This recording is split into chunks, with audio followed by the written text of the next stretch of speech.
panibagong kalokohan na naman para hindi masyadong boring at paulit-ulit. No, yung greetings baguhin natin ng konti, pero babalik din tayo dyan sa hi, hello, mapagpalang araw mga kataba. O yan. Tapos dito naman gagawa tayo ng homemade na siomai mga kataba. Dahil yung bunso ko napakahilig sa siomai.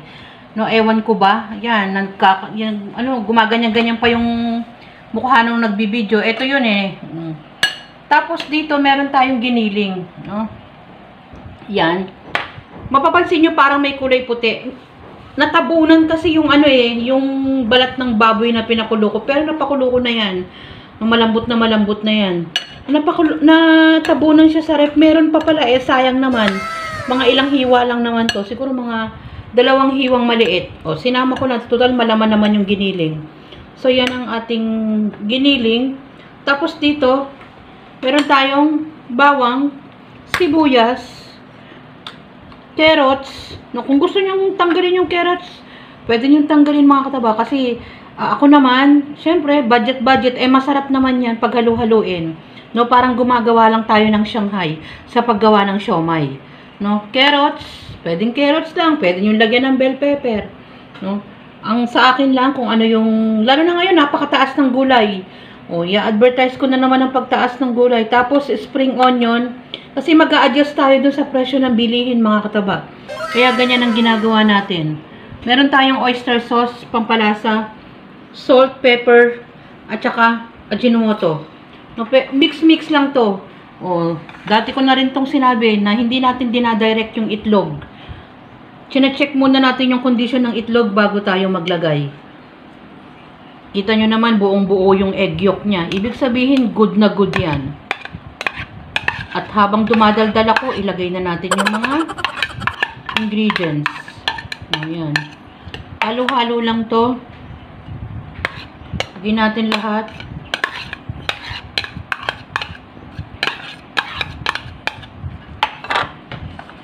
I-ano natin yan para mag-incorporate yung ingredients.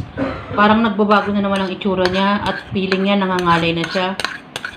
No, nilagay ko na yung patatas, carrots, spring onion, bawang, sibuyas. No? Naglagay na tayo ng, kukuha tayo dito sa ating kutsara. Yan. Pamintay.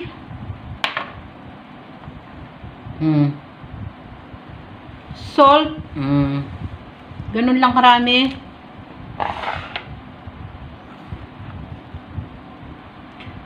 Ajinomoto. Oyster sauce. At itlog. Mix.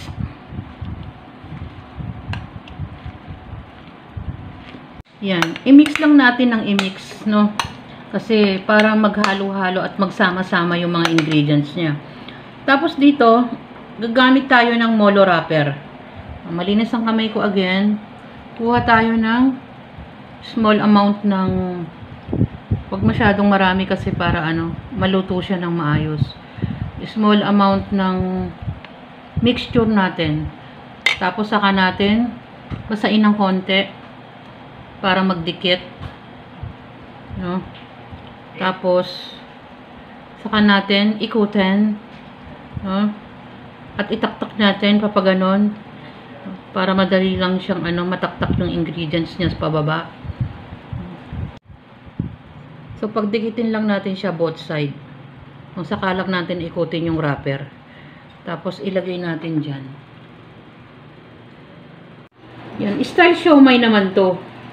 Tapos ito, gumagawa naman ako ng same lang naman to, same ingredients din, pero ito binago lang natin yung parang style na panggyosa naman, no? Ganyan lang, i-close lang natin yung parang triangle, no? Nakaganyan. Tapos parang kino-close lang natin ganyan. Kino-close lang natin siya mga kataba. Yan. Parang ganun lang. Nilalagyan lang natin ng konting design, pang gyosa. Yan. Yan yung mga nagawa natin mga kataba. Halos parehas lang yan ng mixture. Iniba lang natin yung design ng molo wrapper para mas magandang tignan. Hindi naman medyo boring ang dating na puro pang siomay. Ito naman mukhang pang gyoza. Yan. Sinalang na natin sa steamer. Mga 30 minutes pwede na yan. Makikita nyo naman pagluto na. Pwede nyong extend kung mga 30 to 40 minutes. Pero madali lang maluto kasi hindi naman masyadong makapal.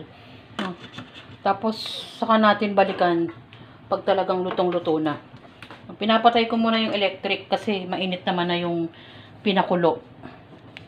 Homemade siomay, mga kataba.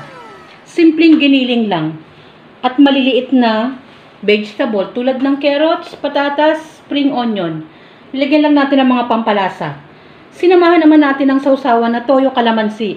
And sprinkle natin ng garlic flakes. Meron naman tayong pipino na may suka at binalansin natin ng sugar. Yan ang ating magka-partner, mga kataba. Enjoy, kumain, at maging masaya. Salamat sa panonood at bye!